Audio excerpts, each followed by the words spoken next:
people out there who are finding yourselves not able to pay your credit card debt. Thinking, oh, look what I got in the mail. Here's a company that says if I go to them, they can get me out of this credit card debt. They can settle this debt for me. Well, now I want you to listen to me because I do not want you to do that. You can do something on your own that will cost you a lot less. Listen up. When you go to a debt settlement company, what they do is they have you not pay your credit cards for a long period of time. Now, that's not a big deal because you're already not paying your credit cards. But you take whatever money you can, you give it to them, so they save it for you. You usually have to pay them $700, $1,000 up front. They then finally make a settlement with the credit card company, usually for 40, 50, 60 cents on the dollar. Whatever they settle for, you then have to also pay them a percentage, so they make their money that way. You've settled your debt with the credit card company, and you're off and running. Here's the thing, everybody. When you don't have money, $700 or $800 up front is a lot of money. It's more money than you have, number one. Number two, the credit card companies are willing to settle with you directly. Okay, we're going to go back to that in a second. Right now I want to show you this little clip from Zeitgeist to kind of show you how the bank and the Federal Reserve works, so you get a little better understanding about that.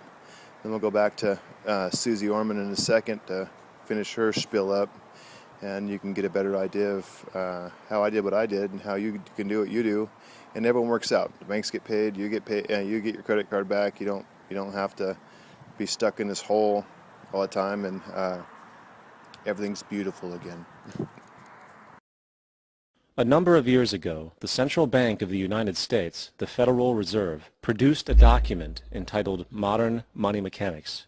This publication detailed the institutionalized practice of money creation as utilized by the Federal Reserve and the web of global commercial banks it supports. On the opening page, the document states its objective. The purpose of this booklet is to describe the basic process of money creation in a fractional reserve banking system.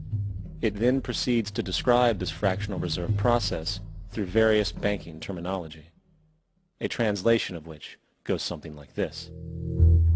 The United States government decides it needs some money, so it calls up the Federal Reserve and requests, say, $10 billion. The Fed replies saying, sure, we'll buy $10 billion in government bonds from you. So the government takes some pieces of paper, paints some official-looking designs on them, and calls them treasury bonds. Then it puts a value on these bonds to the sum of $10 billion and sends them over to the Fed. In turn, the people at the Fed draw up a bunch of impressive pieces of paper themselves, only this time calling them Federal Reserve notes, also designating a value of $10 billion to the Fed. The Fed then takes these notes and trades them for the bonds. Once this exchange is complete, the government then takes the $10 billion in Federal Reserve notes and deposits it into a bank account. And upon this deposit, the paper notes officially become legal tender money, adding $10 billion to the U.S. money supply. And there it is. $10 billion in new money has been created. Now, government bonds are, by design, instruments of debt.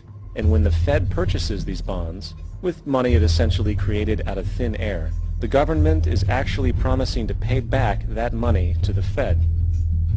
In other words, the money was created out of debt. So the exchange has been made, and now $10 billion sits in a commercial bank account. Here's where it gets really interesting. For as based on the fractional reserve practice, that $10 billion deposit instantly becomes part of the bank's reserves, just as all deposits do.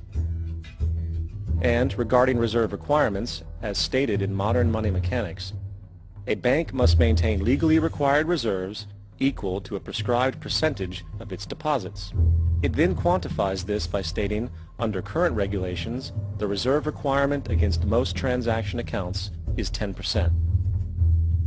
This means that with a $10 billion deposit, 10% or $1 billion is held as the required reserve, while the other $9 billion is considered an excessive reserve and can be used as the basis for new loans. Now, it is logical to assume that this $9 billion is literally coming out of the existing $10 billion deposit. However, this is actually not the case. What really happens is that the $9 billion is simply created out of thin air on top of the existing $10 billion deposit. This is how the money supply is expanded. As stated in Modern Money Mechanics, of course they, the banks, do not really pay out loans from the money they receive as deposits. If they did this, no additional money would be created. What they do when they make loans is to accept promissory notes, loan contracts, in exchange for credits, money, to the borrower's transaction accounts.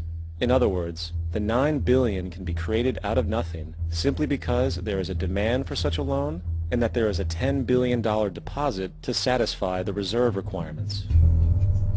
Now, let's assume that somebody walks into this bank and borrows the newly available $9 billion. They will then most likely take that money and deposit it into their own bank account. The process then repeats, for that deposit becomes part of the bank's reserves. 10% is isolated, and in turn 90% of the $9 billion, or $8.1 billion, is now available as newly created money for more loans. And of course, that 8.1 can be loaned out and redeposited, creating an additional 7.2 billion to 6.5 billion to 5.9 billion, etc.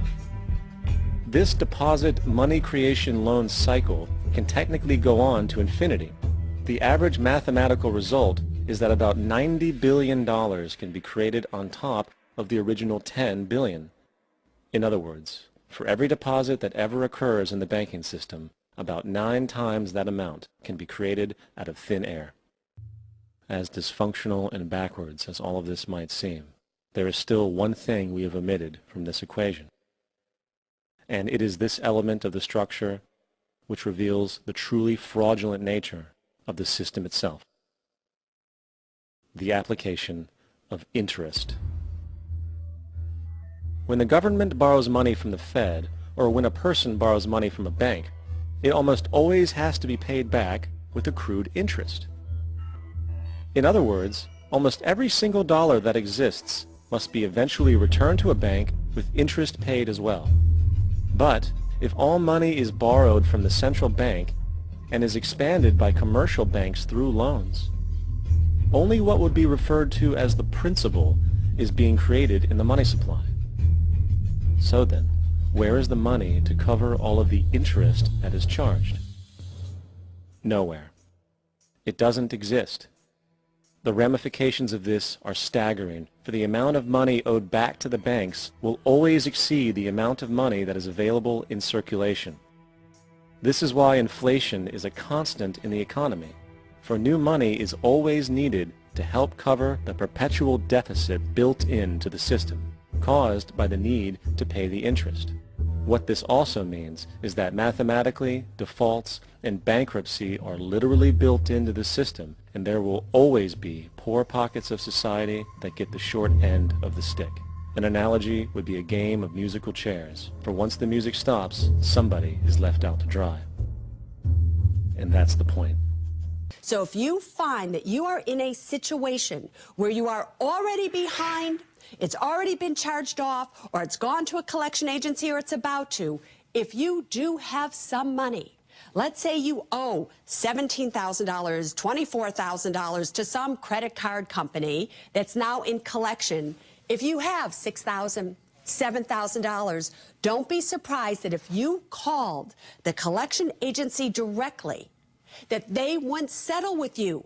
Of course they will. They rather get something rather than nothing. So it is very, very important to understand you have what it takes to do this on your own. Now, if you do it on your own, I want you to follow these steps. If you make a settlement, you are not to pay that settlement with a check from your personal bank account. Do you understand? You are to pay it with either a cashier's check or a money order. I do not want these companies to know your bank that you happen to be banking with. On the check, you are to write, if this check is cashed, that makes this account, put your account number, settled in full. Number 2, when you do that, you are to also ask them, if you are to settle this debt, you want it to appear on your credit report that this debt is paid in full. You do not want the words settled. You want paid in full, because if the credit report says settled, future creditors will know that this is an account that you obviously settled on and that therefore you are a high risk. So you don't want that to happen. Next, if you are settling a debt yourself with a collection agency that purchased that debt from your original creditor, you also want to know that the original creditor can never come back at you for the difference of what you settled and what you originally owed. So you need to get all of that in writing.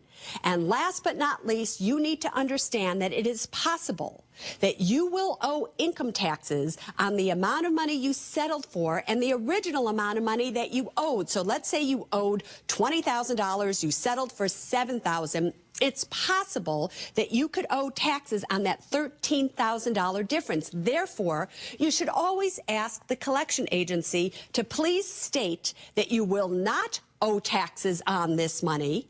And if they won't state that, also understand that if you are insolvent, which means you owe more than what you have, technically the IRS is not going to make you pay taxes on it. So check it all out so you don't spend money that you don't have. If you do all that, you don't need one of these debt settlement companies, and it will save you a lot of money.